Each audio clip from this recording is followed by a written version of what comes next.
Hey, what's up guys? Elrick here. Thanks for visiting our YouTube channel with ShapeYou. Earlier this year, David and I put together a really good video that I think you guys would like. Check it out. Oh man. Alright, let's breeze through this. Okay. Hey, what's up everybody? Elrick Lyles here with Taper Shaper Products. I have a special guest. One of the things that I wanted to do with this YouTube channel is have high quality guests deliver high quality content and just drop knowledge that you can literally take a notebook out, write it down, and use it and apply it on a daily basis. So without further ado, a friend of mine, I learned a lot from him, David. What's up, David? I'll let him tell everything because he got handles for days.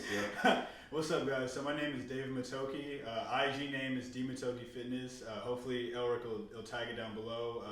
Yeah, it's my Instagram name, and website is www.dmatokefitness.com. I'm a certified personal trainer through Ace Fitness, and in this video we're kind of going to talk about my weight loss journey and kind of give you guys some tips and just things that I kind of went through. So hopefully it'll help you guys out. Yeah, he did my job telling you all the stuff we're about to talk about. Yeah, so we're going to talk about his journey and some of the things that I think are really cool about David, and I think that can be applied immediately to anybody that's watching this. So, David, you train. So let's start there first. With your clients, you do online training programs. I think you do a few one-on-ones here and there, but predominantly you're doing online coaching and online training, which I think is a very what's the word? It works better for a lot of people because you can just deliver a plan right to their email or to their phone, and they can get started. So with your clients, let's start with the goods and the bads. What are some of the things that you utilize with your clients to help them perform at their best, to help them reach their goals, and to help them stay motivated? Things that I do to help them stay motivated is just kind of remind them that like this whole entire process is never going to be linear. Whether it be trying to build muscle or to lose fat, just understand that progress isn't linear. Whenever I went through my weight loss transformation, I didn't go from 263 all the way down to 163. I kind of like went down, went up a little bit, went down, went up a little bit, went down. So kind of just remind them that like, hey, this is a lifestyle change. It's not a quick 20 pounds in 6 days type of thing. And understand that if your goal is for fat loss, understand that like the scale isn't the number one tool of measurement. It's actually one of the last things I like to use. I like to focus on measurements, pictures, how clothes are fitting, how you feel when you look in the mirror, and then honestly last be weight, because weight ties together so many different things. So yeah, I try to remind them that progress isn't linear, and to pay attention to how you're feeling, how strong you feel, and other things like how clothes are fitting and things like that. Yeah.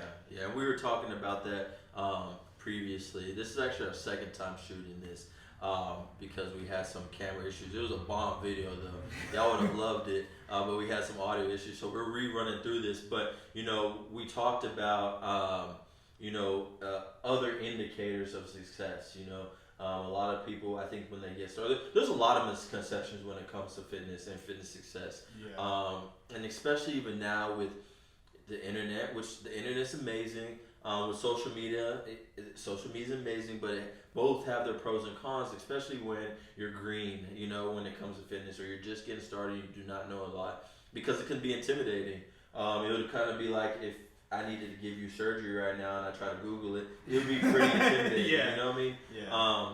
But I personally like fitness because it can be applied to literally everything. For example, I just mentioned giving you surgery. If I kept doing it over and over and over, or practicing that skill over and over and over, I would be able to give you that surgery. Yeah, you know what I mean?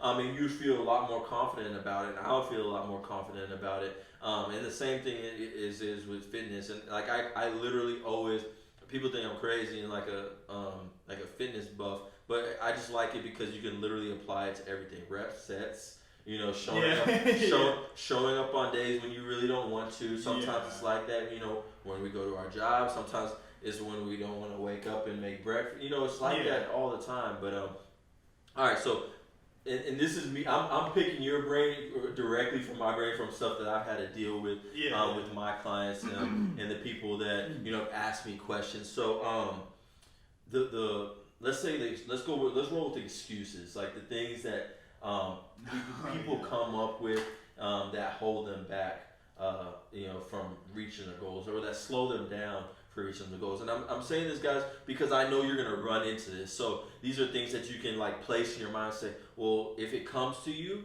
and you recognize it, you can remember us talking about that, and you can use this as a cue and indicator to go the opposite way from those excuses and those setbacks.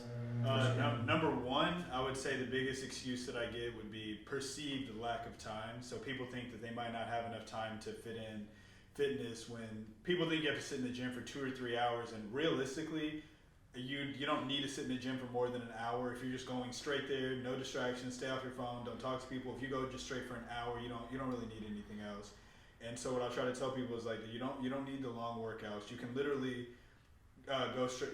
Okay, so perceive lack of time, and then like lack of energy after like a long day of work. So to combat kind of both of those things at once, I'll tell people like, hey, pack a bag before you go to work, because if you go home after work to try to watch a TV show or cook or do something, it's a wrap. Yeah, you're not, even for me sometimes, I don't want to go home. I get all relaxed, sit on my couch, and it's like, dang, now I gotta go back out and go work out. So pack a bag of clothes when you're going to work. So when you get off, on your way home from work, go to the gym. Change before you leave, or take your stuff to the gym, change when you get there.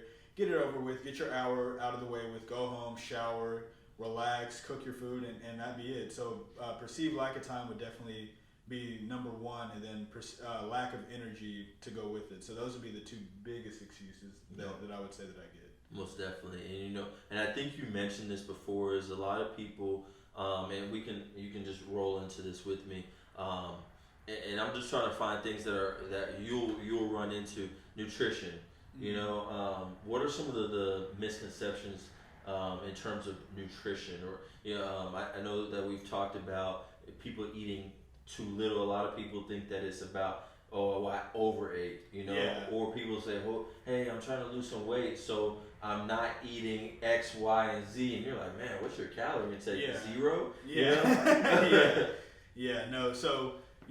That's a good one. Obviously, people, you need to be in a caloric deficit to lose weight, and a big thing that I run into with my clients is that they're not eating enough, they're under eating. So that'd be number one. Number two, and like even with my weight loss journey, when I started off at 260, I was telling you before, I kept trying to jump into this crazy like all spinach, all salad diet. I'm gonna drink water and eat vegetables all the time, and that is very unrealistic, especially for someone who's starting in a very unhealthy state, to try to come off of everything bad that you're doing and then try to go strictly to that. So biggest thing is make lifestyle changes, cut out small things at a time. For me, it was cut out soda for a month, cut out sweets for a month, cut out certain things for a month, and kind of like, so where I psychologically felt like it was a lifestyle change. I didn't feel like, well, I'm being deprived of everything, because I'm not being deprived if I'm just slowly cutting things out. It's kind of like you don't even feel it and it's gone. So that, and then the other thing is like stay away from, not to knock on anyone who does this, but stay away from lose 20 pounds in 6 days,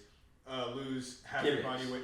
Stay away from gimmicks, because the answer that no one wants to hear is that it sucks. It's hard. It's not easy to do. And anyone who's telling you like, oh, just juice for 30 days or just eat spinach for 30 days and do all these crazy things, it's not sustainable. You want something that's sustainable, because I've had so many people come. I actually have one particular person, I'm not going to mention a name, tell me that they went on a keto diet and they lost 40 pounds.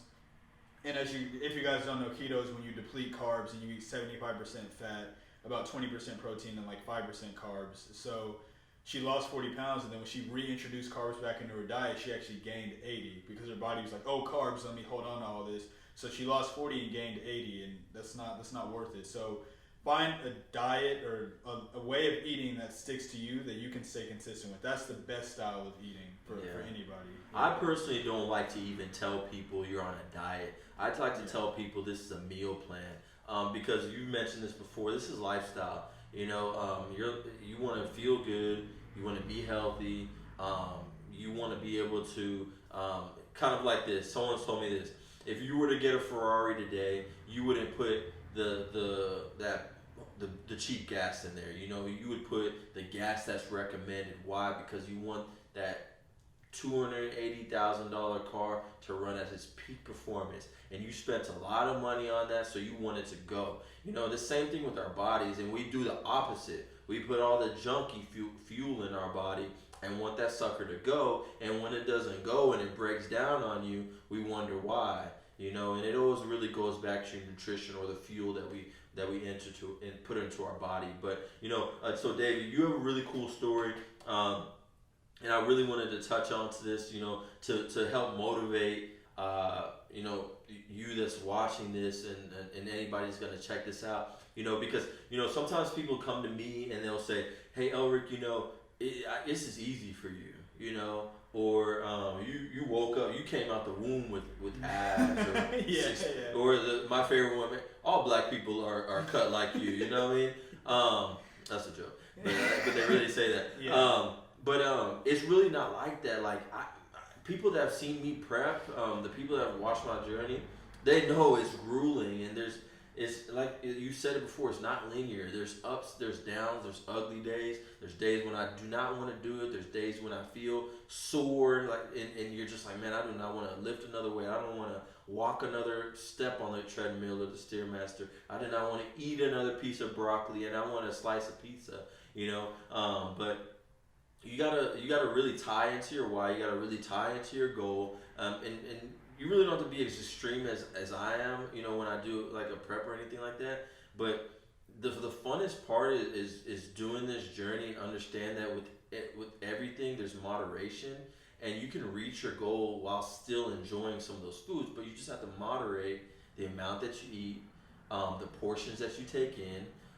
And just be smart about it. And once you learn to do that, man, it's going to be a breeze for you. And there won't be, the bad days will be a lot better because you have the awareness to keep moving forward. So I could talk all day about it.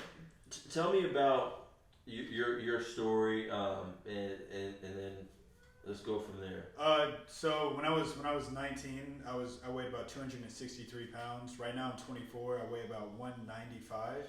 But from 19 to 21, I actually made a 100-pound weight loss transformation. And so without getting too in-depth of it, I was basically just partying all the time, eating junk food, treating my body like crap. And it was just for bad reasons. I wanted to go have fun with my friends and just a whole bunch of other stuff that I'm not going to get into. But I'll never forget, like when I hit the switch, it was one day I woke up at a party in my friend's parents' closet. They were out of town, and I remember I woke up hungover, didn't remember how I got to the closet, didn't have a shirt on. I walked to the mirror, and I remember I stared at myself for about a good minute to 2 minutes, and I just hated what I saw. And like, I can't really describe that into words, like how bad it was, but it like really hit me like, wow, I hate what I'm looking at. It wasn't just physically, but it was like mentally what I let myself become. So I decided like right then and there, found my shirt, found my clothes, found my car keys, and drove to a gym called Snap Fitness, got a gym membership, and it was a wrap from there. And kind of like what led me to success, like I told you guys earlier, I kept trying to jump on these crazy diets that never really worked. And so when I started working out, I started making like small changes, like I'm gonna cut out soda for a month, I'm gonna cut out sweets for a month. Okay, this month I'm gonna cut out going out to eat. This month I'm gonna learn how to start cooking a few things, and that's kind of what led me to success. And it was a 2-year process. It wasn't easy. It wasn't a quick fix. There wasn't any pills or any weight loss pills or things like that. It sucked. It was very grueling, and I had to cut out fun, cut out like temporary wants for like long-term needs, like what I would want. Yeah, I had to sacrifice certain things, like going to go eat with my friends because I knew they wanted to eat fast food. Not to knock that or my friends or anyone if you're watching this, but like I had to cut those things out for that 2-year period. Yeah. So you went from 260 to 160, right? To be exact, 263 to 160. Yeah. So it was really that's 100 pounds. Yeah. My math ain't that good, but that's 100 pounds. No, that's huge, man. Because there's a lot of people in your boat, and there's a lot of people that are super discouraged that they can't reach their goal for whatever certain reason, or because when they look at their goal, it seems so far away. But something cool that I think that you did is that you compartmentalize it's like checkpoints, almost like in a video game. Yeah. You made yourself checkpoints so that every time that you did that, you kept getting closer and closer and closer. Yeah. And it wasn't always pretty. No, you, it wasn't. You backslid sometimes, yeah. you know, but you knew exactly where you wanted to go. I think that's awesome, you know, because I don't even have that drastic of a story in terms of, you know, wanting to make and I think we talked about this before. You had a major negative reinforcer, you know. Yeah. Because you put your body into a place where you even lifestyle wise that you just didn't like it. Yeah. You know. I think that's huge, and I think that's important. And we don't have to go all the way into it. Maybe we'll at another time. But you know, I think that sometimes we find ourselves in a place where that goal looks really, really far away. But I'm very, very big on compartmentalizing celebration points and then moving forward. You know, everything can be done in moderation. If you're overweight or if you're underweight, if you want to put on size and be a bodybuilder, or if you want to lose 10 pounds, you know. Really compartmentalize it, how you do it. Take little bites out of it daily. Be consistent. Know where you want to go. Be very aware of what it's going to take and take that action every single day. If you slip up, if you backslide a little bit, you know that with consistency, you can keep moving forward. So I think that's huge, man. I love that story. Yeah, I appreciate it. So, you know, guys, I thank David for swinging by and talking with me. I think we'll probably have him back again because I know he has a lot more in his head that I want to pick. But I just wanted him to come and tell that story and give a little insight on that. So before we wrap up, tell us again where we can find you at. Instagram at Matoke Fitness, website www.dmatokefitness.com. YouTube channel is going to be I'm starting that up soon. I want to start bringing more content to you guys like Elrick is, but that's going to be Matoke Fitness too. So it all goes together. Yeah, that's dope. So me and David work out sometimes when we have some workout videos. He's like the little brother, so I might put on like 500 pounds and he'll put on half of that. So, I can't even say anything. It's true. No, but you know, guys, we appreciate you dropping in, and we got more rich content coming. Come check us out. Subscribe down at the bottom and follow us at all the different links that are going to follow this video. And we'll catch you guys soon. All right, peace.